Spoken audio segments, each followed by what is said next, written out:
Hey, what's up everyone? It's JR here again at Holy Faith TV.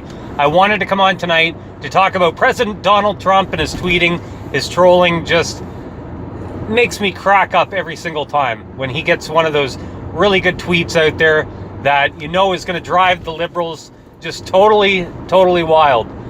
And tonight was no exception.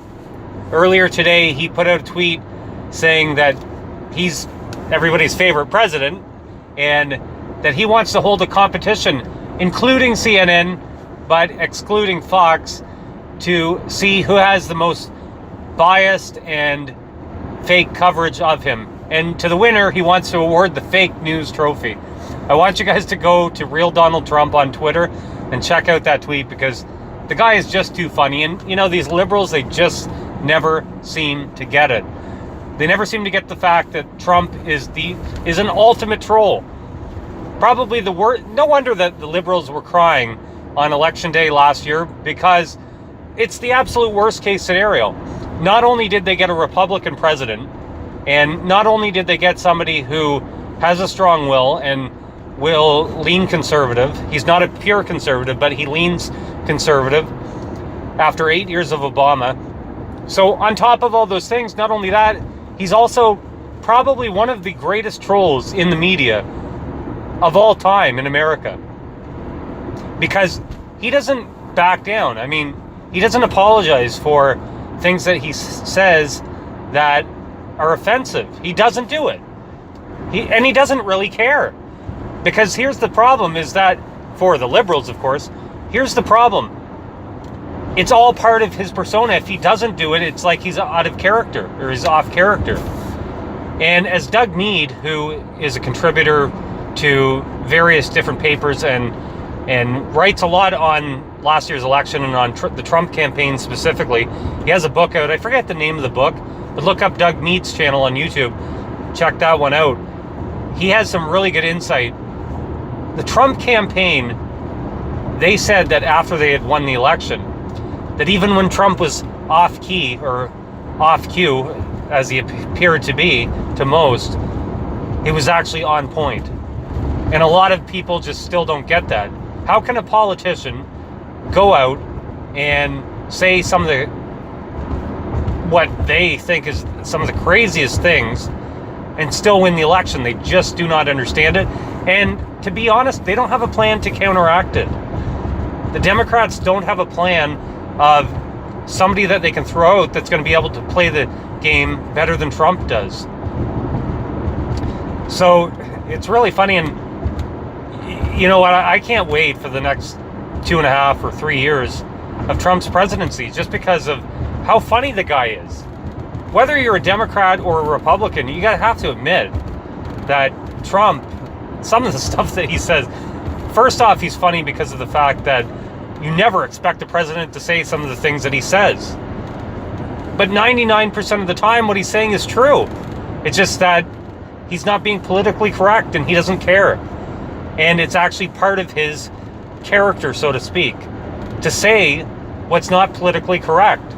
But many people think, maybe not everyone thinks it, but many people think it. Many people are thinking that they'd like to award the fake news trophy.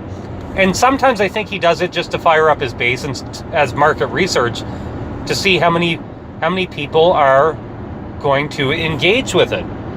And that's really what it's all about, whether it's positive or negative coverage. He's in the coverage, and it's the same way when he campaigned. Most of the coverage in the media was negative, but yet he's the one dominating the media, which is all that matters. Before Trump won the presidency, I think it would be fair, or let's go back to the nomination. I think it would be fair to say that everybody pictured him as the nominee, maybe as a worst case scenario for some, but they pictured him as the nominee because that's all everybody talked about in the news media. He's the only one that they were talking about. Enough of that subject. Let's move on. Trump is what he is, and I think he's funny. Maybe you're not going to agree. But another thing I wanted to bring up tonight was a news article I read earlier today on Poland and Sunday shopping, the nation of Poland. So apparently by 2020, they're going to, over the successive years, they're going to I believe it's the Law and Justice Party that's in power in Poland, which is a pro-Catholic party and pro-tradition party. They're going to phase out Sunday shopping over the next 4 years.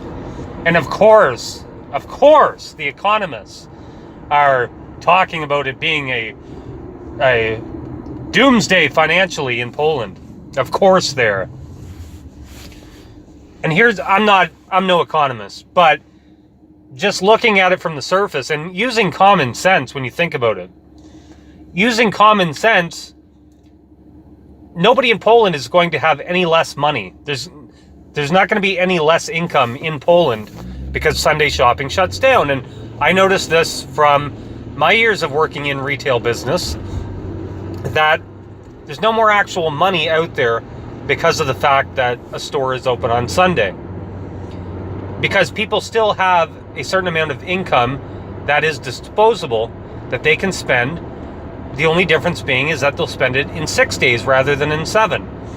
Now, if we're talking about in between individual businesses, there's competition in there, and what some businesses want to do is they want to offer a service that other businesses do not offer, and one way to get ahead is by offering it on Sunday, let's say. And that's the reason why most stores now are open on Sunday, is because of the fact that they are all trying to gain a competitive advantage. But now it's actually not even really a competitive advantage, at least in our country, because every other store is open on Sunday. So there's no competitive advantage at all. If you legislate all stores to close on Sunday, if you put that into legislation, the amount of disposable income is still going to be there. Now, some people argue, well, people that work part-time or maybe are in school, they lose out on the opportunity to work on Sunday. And that's true. That is true. Not in all cases, because even in retail, for example, they will still have people in on Sunday to do shop maintenance and to get ready for the next week. But it is true that there will be less work on those days. But now there's going to be more work throughout the week because of the fact that these stores will be busier through the week, or they'll spread out that business throughout the week.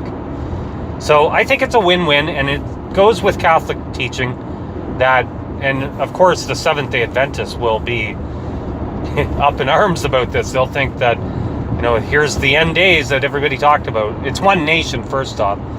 But it is a good law. It is a great law, because Poland is a Catholic nation. Almost all of its people are Catholics, and it's not like in France where, a majority of the people still identify as Catholics, but mass attendance is almost non-existent. In Poland, and I noticed this here in Canada, where we have a lot of Polish people, the Poles are very devout people, for the most part. I mean, there's obviously lots that aren't as well, but especially the first generation and then second generation immigrants over here in Canada, they tend to be very devout Catholics. And I think that this is nothing but a positive for their society. They elected this government in for a certain reason, to implement laws such as this. And of course you hear every other country around them yelling about how they're moving backwards, but this is true progressivism. This is progressivism, fixing what should have never been changed in the past. That's my take on it, and that's all for now.